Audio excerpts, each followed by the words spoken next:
What is up, y'all? It's Danny from the Wise Wolf podcast, and today I am going to talk about anxiety and how your anxiety is actually slowly killing you. I can't believe that I didn't know any of this stuff. I've had anxiety for as long as I can remember, probably going on like 10 years now.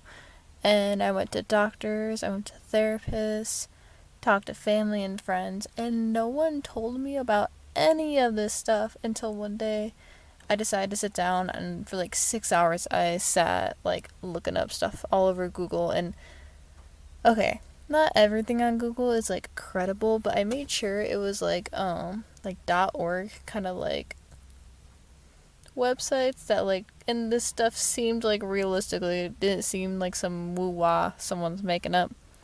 Anyways, yeah, so about like 6 hours of like research into like a 10 or 20 minute video for y'all. And I actually did write this as like a blog post, so this is just like, I'm sorry if it sounds like I'm like reading from like a book, because I kind of am.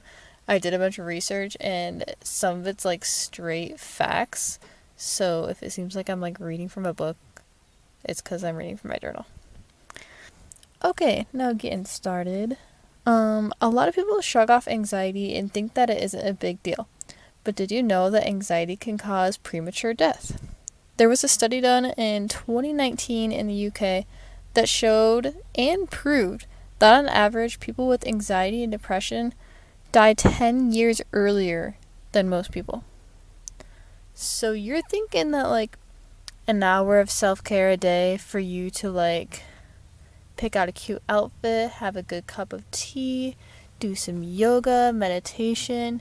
You're like, oh, it's not really worth it. You just shrug it off. It is. It's worth it. Because if you're not going to pay attention to yourself, if you're not going to help with your anxiety, it could cause premature death and cause a bunch of health issues. Not just, oh, it's in my head and like blah, blah, blah. No, it could actually cause health issues. And I'm going to go on to describe that more. So there are like two different parts of this, and the first like part to this is anxiety. The fight or flight mode creates a stress hormone called cortisol, which is from your heart beating really fast. Cortisol is our body's main stress hormone, and when it is sent through your body, it alters your immune system and suppresses your digestive system, the reproductive system, and growth process. So what this is saying is that when you get really stressed or have anxiety and your heart's beating really fast, like basically your fight or flight shuts down all of your like organs and stuff in your body, because it's putting all the effort to like, okay, let me go back actually. Okay, so back in the day, our fight or flight mode is created so that if, say we're out in the wild and a tiger is going to come eat us, our heart is going to beat really fast, and we're gonna like switch into this mode where like we can run faster than fast, and we can like think like very fast, and like our body switches to like hyperactive mode so we can run away and try and get away from this tiger. But humans nowadays, we're so programmed to like get stressed over the littlest things that we are constantly being triggered into the fight or flight mode, even though we're not supposed to be. That this is causing us constantly to shut down all of our organs. And when you're constantly shutting down these organs, it's going to start causing issues. So cortisol is actually like a good thing in your body, but anything in like high amounts is going to be bad for you.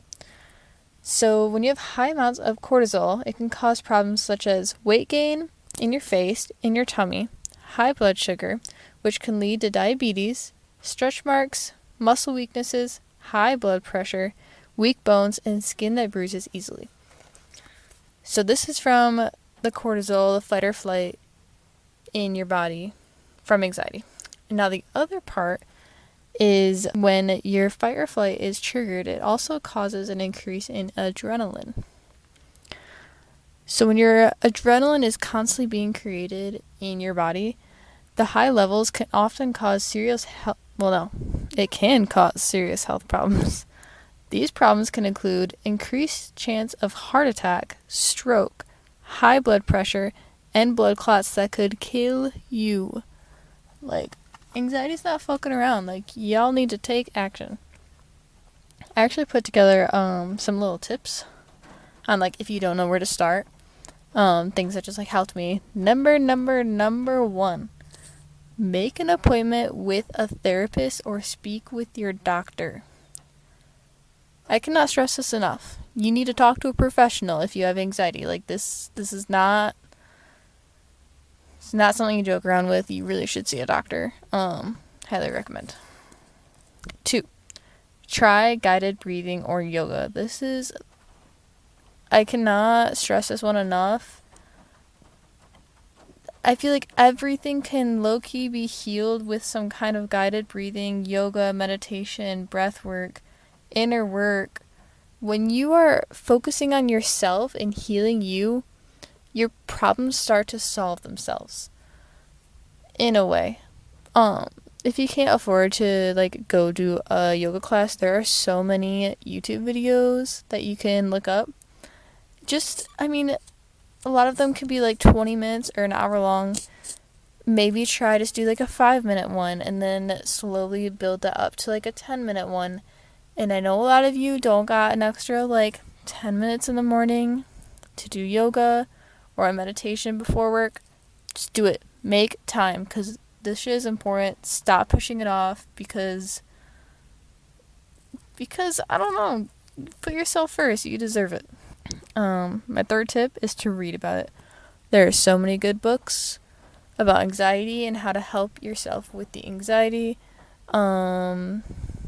If you know of any good books, leave them in the comments below. Share with us. We would really appreciate it.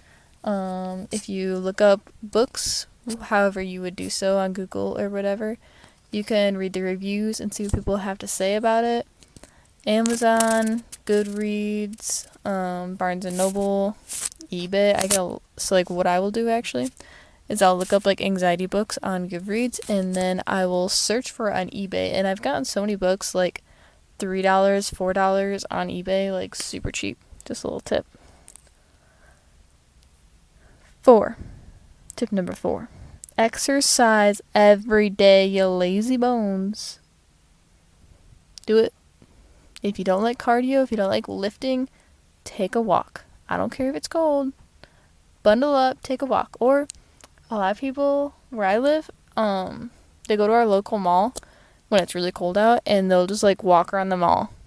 And that's pretty genius. Or, like, go to, like, your local grocery store. They're not going to kick you out for just walking around.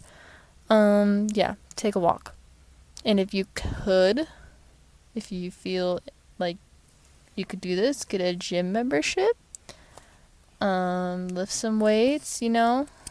I actually don't know much about that. I don't go to the gym.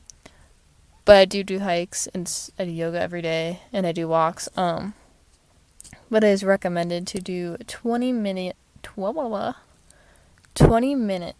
of exercise per day. So just try to do 20 minutes. It's really not that much, and it's gonna really, like, improve your quality of life, I promise. Tip number 5. Eat a good diet. I mean, this just speaks for itself. If you can't afford good food, you can do some research. You don't have to buy expensive good food. You could buy potatoes, bananas, rice, bread. You can make your own bread. There are options. I know it's hard, especially in today's world. You could even do your little indoor, like, tomato plants. Like, there are so many options. Just eat good food. America has too many packaged foods, and I know it's so tempting because it's so simple to just grab something pre-made or packaged, but your body's going to thank you when you eat a banana or an apple or something instead. And something that was hard for me is, like, I didn't get satisfied from, like, eating healthy foods, as, like, most Americans are raised on, like, a sugary diet. But over time, your body will actually learn to love it. So don't give it up just quite yet. Just keep eating like these healthier foods, and eventually I feel like you will start to love it. Tip number 6. I can't believe no one told me about this. I recently like read about this and I was like, I am 23 years old. I'm not now. But at the time I was like, I'm 23 years old and no one has told me about this? Why is this not talked about? Why is this not shared? Like this what? Like okay, to the point. Decrease your caffeine and alcohol intake. Caffeine, it makes you anxious. If you are an anxious person and you are drinking a cup of coffee every day or 2 cups of coffee every day, and then you're like, oh, I'm so anxious, like I'm thinking too much about life, and like da da da da, I can't like sit still. Get rid of the coffee. I know it's easier said than done, but okay, if you take like from all of these, decreasing coffee changed my life and alcohol. But I'm focusing on the coffee portion right now. I have been drinking coffee since like I was 12. Holy shit. When I cut this out of my life, I was like, I was learning how to function normal. It is so normalized to drink caffeine. And like I know the whole like being all cozy with a cup of coffee or being out in the woods like sipping your little coffee. You can still have that. Like okay, well what I did is I was so on coffee, I did like for in the morning. I would do like I would do a cup of coffee, but it was half caffeine, half non-caff. So like instead of just taking away like all at once, try doing that. Like wean yourself off because caffeine is a drug and your mind and body is probably addicted to it at this point if you drink it every day. So I think for like a couple months I did like the half caff thing, and then I started drinking decaf coffee because I still liked getting up and having like my little warm cup of coffee and like doing like my morning stuff. Like I loved that, and I just loved the taste of coffee too. So something I like learned is that the smell and taste of coffee, even if it's decaf, will trigger your brain cells to become more awake even if you aren't actually drinking coffee. This works for me. Like I swear, I'll drink my decaf cup of coffee and I'll be like, alright, I'm ready to go. Let's go. Like the placebo effect is so real because for like 10 years I've been drinking coffee and my brain has been like, I got the taste, let's go. Like the switch goes on. Your brain is so used to that even when you drink the decaf coffee, it's gonna switch that in your brain and be like, alright, time to get stuff done. It just amazes me how like I'll have my decaf cup of coffee and then I'll be ready to go. So you should try that out if you have anxiety and you like coffee. Number 7, the last one. Journal. I didn't like journaling for so long, and I'm still trying to get to like journaling. Honestly, I wish I could be more help of this topic, but I still myself need to work on this. But I guess something that does help me is like I have such a thing in my brain where like I need to make my pages look beautiful, and I need to like write a full page, and like I have all these thoughts in my head. But no, you can open up a random page in a lined notebook, and you can just be like, I'm so mad right now, blah blah blah blah. Get that anger out, rip the page out and burn it. I don't care. Or it can be like writing down manifestations like, I'm gonna have $1 million, I'm gonna have my dream car, I'm gonna live here, everything's gonna work out for me. Like just like those simple affirmations, like they really do go far. And I know a lot of people don't believe it, but don't knock it till you try it, because I didn't try it for so long because I didn't think it would work, but it does. It's life-changing. Alright, I have a little like thing I wrote in here. Some of these ideas may seem daunting, but please try a few out. You got this. That's what I wrote. And remember, Good things take time. This is something I always have to remind myself of. Your anxiety didn't happen overnight. Undoing your anxiety isn't going to happen overnight. But these are the things that helped me the most. Even after going to a therapist for a year, nothing really helped until I did these things. I can re-summarize really quick, actually. Alright. Your anxiety is slowly killing you. But here are some things that you need to take action on. Start caring for yourself, basically. Okay, my 7 tips. Make an appointment with a therapist or speak with your current doctor. Try guided breathing or yoga. And YouTube would be best for that, in my opinion. Research and read about your anxiety and find some good books. If you have any good books, link them below. Would be great. 4, exercise every day, even if it's just a walk, and try to get 20 minutes in. 5, eat a good diet.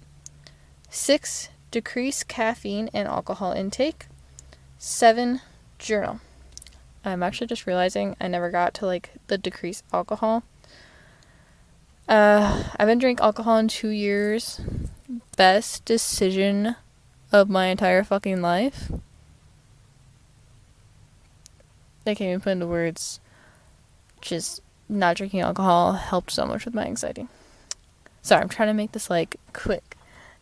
But I could do a whole nother episode about alcohol and how being sober has literally changed my life. And it's hard because I literally stopped drinking alcohol at 22. So I was barely even legal to be drinking. And there's so much hype around it, and so many people drink in America, and the movies, everyone's drinking in the movies, everyone's drinking in the books, and it's just such a normalized thing, and I hate it. But yeah, I'll save that for another little podcast episode. But for now, take action on your anxiety or any mental health you might have, because you are worth so much more, and you might not think you are worth the time and energy that it takes for you to put into yourself, but I promise you are. And just please do it. Please, please, please. Because people care about you, and we don't want you to have health issues, because mental health does in long term turn into health issues. And a lot of people don't even know that. Thank you for tuning in to my little podcast. If you like this, please subscribe, give me a star rating, comment, do all the good jazz, because when you do that and give me good feedback, it helps me to recreate more of these and give more tips about life and success and all the good stuff. So yeah, I'll see you next time.